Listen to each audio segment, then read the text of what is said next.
सबको मैं अभिनंदन करता हूँ। मित्रों, अभी तक जितने बातें आई उसमें मेरी अपनी एनालिसिस है कि पार्ट ऑफ गवर्नमेंट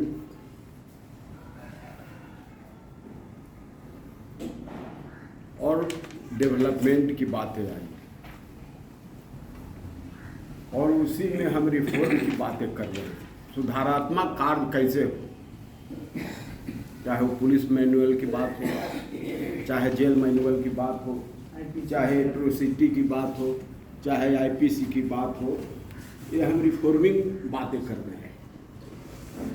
लेकिन मेरी अपनी समझ है कि हम रिफॉर्म की बातों के लिए यहाँ हम उपस्थित नहीं हुए हैं, न मैं पसंद भी करता हूँ। मैं आमूल चूल परिवर्तन चाहता हूँ इस समाज का, इस देश का, इस राष्ट्र का, इस व्यवस्था का। हम इसके लिए बात करने आए हैं। हमें रिफॉर्म को देना देना। कृषि में सुधार कैसे होगा, हम किससे उम्मीद करें किसी कृषि में सुधार करें? पुलिस जेल मैनुअल एक्ट सुधार में आ जाए, हम किससे उम्मीद करें कि वह आ जाए? वो तो नए नए कानून बना ही रहे हैं। एट्रोसिटी में हम सुधार कर ले। हम कई घटनाओं में गए हैं एट्रोसिटी में। हाल ही में हुलासगंज गए थे, जिसमें शराबबंदी में एक बच्चा 3 बरस के बच्चा को मार दिया था। हम उसके एसपी से मिले, उसकी क्या कहना था। ये जे बेटौरा में बगल हुआ है, जेल गए थे हम लोग, उस एट्रोसिटी में मार दिया था। तो वो सब चलिए, वो गवर्नमेंट का पार्ट है।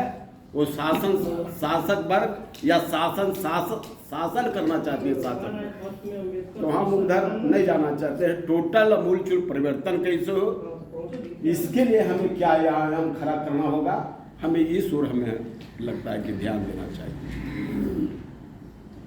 तो अभी का जो दौर है, अभी देखिएगा कि कारपोरेट के लिए बहुत रिहेबिलिटेशन दिया जा रहा है, लेकिन एगो पीडीएस 4 किलो देता है तो कहता है कि खैरात खाने की आदत हो गई। मैंने इस बात को समझना होगा।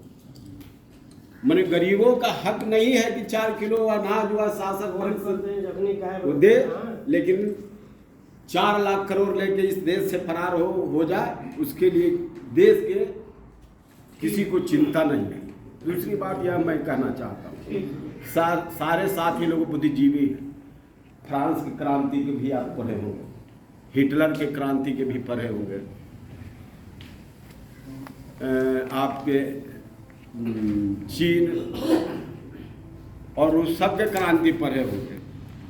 हिटलर जब बंदरबख्त गाड़ियों से 60 लाख लोगों के समुद्र में फेंक रहा था, उस समय जर्मनी के हिटलर के साथ भी वही लोग खड़ा था, उसी देश के लोग खड़ा था। ऐसा नहीं कि उसके विदेशी ताकत खड़ा था।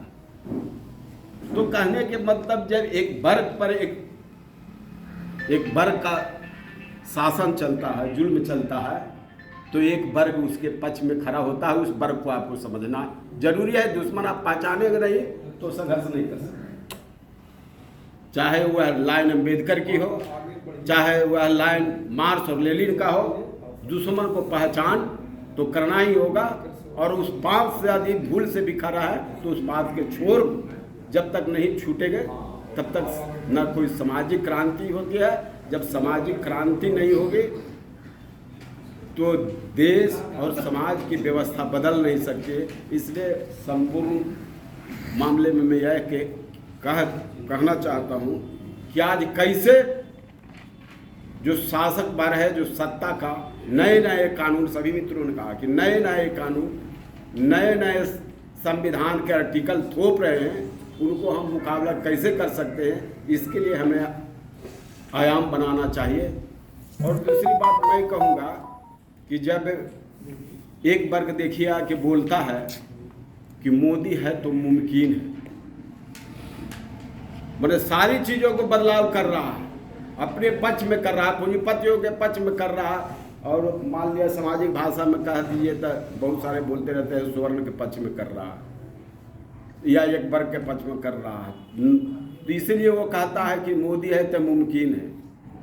तो हम क्यों न कहें कि मोदी को जब तक नहीं हटाया जाएगा तब तक यह देश लीक पर नहीं आ सकता है।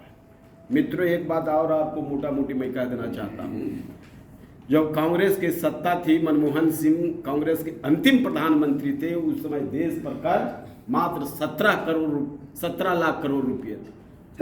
अभी का जो कर्ज है, हाँ, अभी का जो इस देश पर कर्ज है 1,73,000 नहीं लाख करोड़ रुपये अभी कर्ज है। सोचिए देश कहाँ जा रही है। अनुमानित बजट में आया है कि भारत का कि 7.3% जीडीपी है बढ़ने का, लेकिन कर्ज यादगी में आपको 5% 3% है। कैसे सरकार चलेगी? कर्ज यदि आदि किया जाए तो जीडीपी का 5% 3 पॉइंट चला जा रहा है कर विदेशी मैंने कर्ज चुकाने में। और कह रहे हैं कि मोदी है तो मुमकिन है। तो इन बातों को हमें तो समझना होगा कि देश किधर जा रहा है। तो क्योंकि बजट से ही चलेगी सत्ता और सामाजिक व्यवस्था और सरकारें। तो जब बजट में, जो बहुत सारे मित्रों ने कहा, जब बजट का स्कार्सिटी होगा, आप आंदोलन के लिए खड़े होंगे, तो वो जान रही है शासक पर कि यह आंदोलन के लिए खड़ा होगा, तो उसके पहले ही कानून बना लिया जाए ना कि आपको आंदोलन को कैसे दबाया जाए, आपको लोकतांत्रिक व्यवस्था को कैसे दबाया जाए और डिक्टेटरशिप को आगे कैसे बढ़ाया जाए। इन बातों के लिए हमको अमूलचूल परिवर्तन के लिए सबसे पहले भाजपा से हमें मुकाबला करने की जरूरत है। इसके लिए जो भी साथी अपनी अपनी समझ के अनुसार एक स्ट्रेटजी बनाता है, हम उसके साथ हैं। इनकलाब जिंदाबाद।